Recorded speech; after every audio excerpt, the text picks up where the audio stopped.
हमारे समाज में एक कहावत है, अंग्रेज चले गए लेकिन अंग्रेजी छोड़ गए। उसी तरह मोहम्मद अली जिन्ना कट्टरवादी मुस्लिम लीग के साथ पाकिस्तान तो चले गए, लेकिन जाते जाते अपनी विनाशकारी विचारधारा के बीज भारत में बो गए। आज उसी मुस्लिम लीग के खंडहर में जन्मी भारत की एक मुस्लिम लीग पार्टी उसी नफरती विचारधारा को आगे बढ़ा रही है। मैं केरल की बात कर रही हूं, जहां IUML यानी इंडियन यूनियन मुस्लिम लीग के सहयोग से कांग्रेस की अगुवाई वाली सरकार चल रही है। आज मैं क्यों जिक्र कर रही हूं इसका, अभी समझ जाएंगे। इस कांग्रेस सरकार ने हमारे राष्ट्रगीत वंदे मातरम पर केंद्र सरकार के दिशा निर्देश को मानने से इनकार कर दिया है। केरल सरकार ने साफ कह दिया है कि हम वंदे मातरम के 2 छंद गाएंगे, उससे ज्यादा नहीं। खुद कांग्रेस के एक सांसद कह रहे हैं कि मोदी सरकार गोली मारने की धमकी दे तो भी इस जन्म में केरल में पूरा वंदे मातरम नहीं गाया जाएगा। इसके बाद केरल में राष्ट्रगीत पर सियासी बवाल छिड़ गया। ट्रेलर देख लीजिए।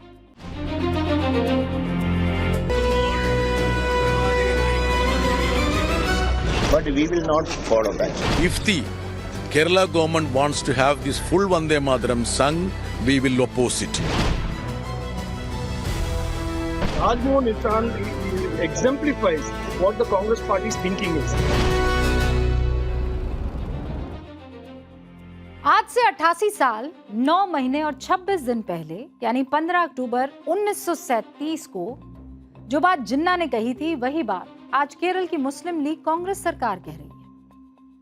वंदे मातरम पर जिन्ना और केरल सरकार की सहयोगी IUML की सोच में रत्ती भर अंतर नहीं दिख रहा है हुक्म। वंदे मातरम सुनते ही जिन्ना के कान के पर्दे फटने लगते थे, और वही हाल केरल सरकार का भी है। और मैं आपको फैक्ट के साथ एक एक तस्वीर दिखाऊंगी, लेकिन पहले समझिए कि केरल में वंदे मातरम को लेकर बवाल मचा क्यों है। 6 अगस्त को केरल की कांग्रेस सरकार ने हर घर तिरंगा अभियान को लेकर एक सर्कुलर जारी किया। यह सर्कुलर केरल के मुख्य सचिव विश्वनाथ सिन्हा ने जारी किया था, जिसमें कहा गया था कि इस साल 9 से 17 अगस्त तक हर घर तिरंगा अभियान मनाया जाएगा। इस दौरान सभी समारोह में वंदे मातरम का सामूहिक गायन होगा। इस सर्कुलर का लब्बो-लुआब ये था कि वंदे मातरम के सभी 6 छंद जो हैं वो गाए जाएंगे, जैसा कि केंद्र सरकार ने तय किया है। लेकिन सूबे में कांग्रेस की सहयोगी पार्टी मुस्लिम लीग और CPIM ने इस सर्कुलर को लेकर राज्य सरकार पर दबाव बनाना शुरू कर दिया।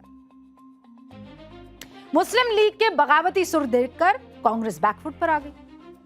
केरल के स्वास्थ्य मंत्री के मुरलीधरन ने सरकार की ओर से यह कहा कि केरल सरकार वंदे मातरम पर केंद्र के नए प्रोटोकॉल को राज्य में लागू नहीं करेगी। शुरुआती 2 छंद ही गाए जाएंगे, पूरे 6 छंदों का राष्ट्रगीत बिल्कुल नहीं गाया जाएगा। केरल के हेल्थ मिनिस्टर ने तो फिर भी अपनी बात और अपनी सरकार का फैसला नपे तुले अंदाज में बता दिया। लेकिन केरल में कांग्रेस के सांसद राजमोहन उन्निथन वंदे मातरम को लेकर जो बात कही वो हैरान करने वाली है। राजमोहन उन्निथन कहते हैं, भले ही नरेंद्र मोदी हमें गोली मारने की धमकी दे, इसे उसी तरह गाया जाएगा जैसे अब तक गाया जाता रहा। केरल में हमेशा की तरह राष्ट्रगीत के केवल शुरुआती 2 छंद ही गाए जाएंगे। राजमोहन का यह बयान तब है जब संसद के दोनों सदनों में राष्ट्रीय गौरव अपमान निवारण संशोधन विधेयक 2026 पारित हो चुका है और राष्ट्रपति ने इस राष्ट्रगीत को इस बिल के साथ एहतराम के तर्ज पर मंजूरी दे दी है।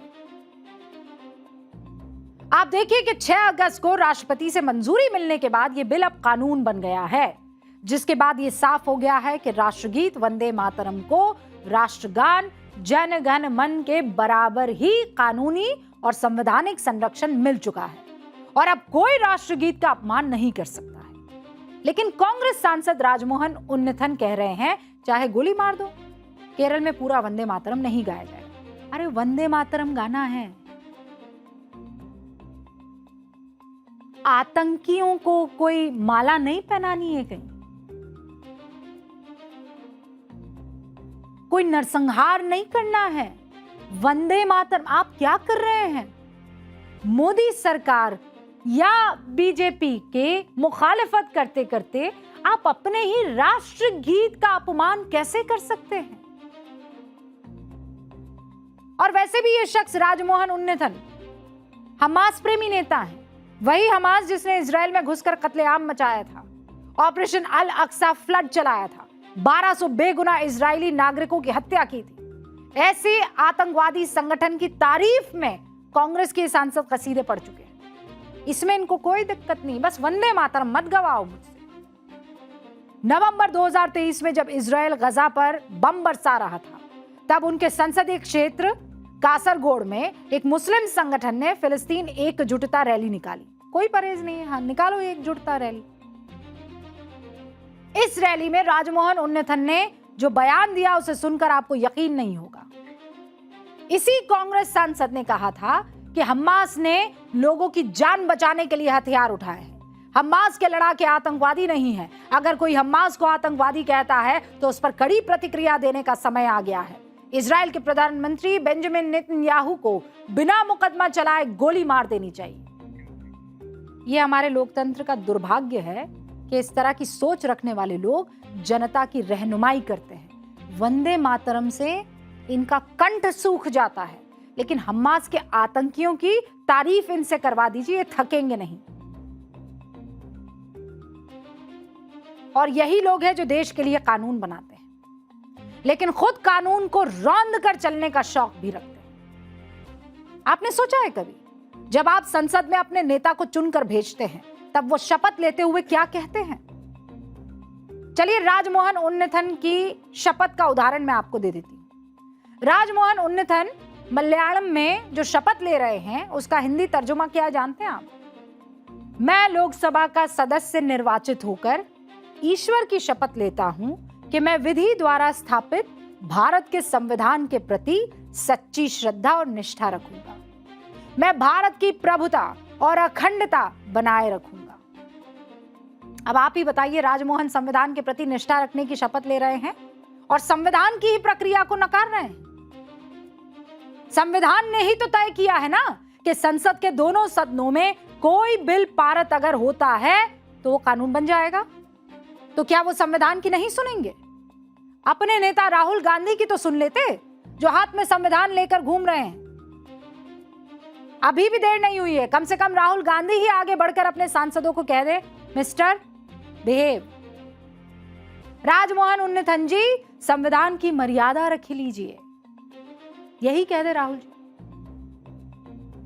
केरल की जिस मुस्लिम लीग कांग्रेस सरकार ने वंदे मातरम पर संविधान को दरकिनार कर दिया है, उसी सरकार के शपथ ग्रहण समारोह में वंदे मातरम पर 3 मिनट 10 सेकंड का जो गायन हुआ था, यह गायन केंद्र सरकार के प्रोटोकॉल के मुताबिक तो हुआ था, जिसका आयोजन राजभवन की तरफ से किया गया था। उस वक्त मंच पर राहुल गांधी थे, प्रियंका गांधी थी, कांग्रेस शासित सरकारों के सभी मुख्यमंत्री मौजूद थे। इस शपथ ग्रहण समारोह के तुरंत बाद मुस्लिम लीग भड़क गई। सीएम सतीशन से कहा, इसके बारे में हमें तो बताया ही नहीं गया। लेकिन इस घटना के 11 दिन बाद जब नई सरकार में केरल विधानसभा का पहला सत्र आयोजित हुआ, तब केंद्र सरकार के प्रोटोकॉल के मुताबिक विधानसभा के भीतर पहली बार वंदे मातरम का गायन हुआ। लेकिन इस बार भी सतीशन सरकार के निर्देश पर केरल पुलिस ने राष्ट्रगीत के सिर्फ 2 स्टैंजा ही बजाए, जिस पर राज्यपाल नाराज हुए और उन्होंने स्पीकर को पत्र लिखकर जवाब मांगा। इस पर मुख्यमंत्री वीडी सतीशन ने जवाब दिया कि विधानसभा सत्र में पूरा वंदे मातरम गाना अनिवार्य नहीं है और राज्य पुरानी परंपरा का ही पालन करेगा, जिसके तहत वंदे मातरम के सिर्फ 2 छंद ही गाए जाते हैं। केरल के मुख्यमंत्री की यह भाषा मजबूरी वाली भाषा नहीं है क्या? आप बताइए। सरकार बचाने वाली भाषा नहीं है क्या? बताइए।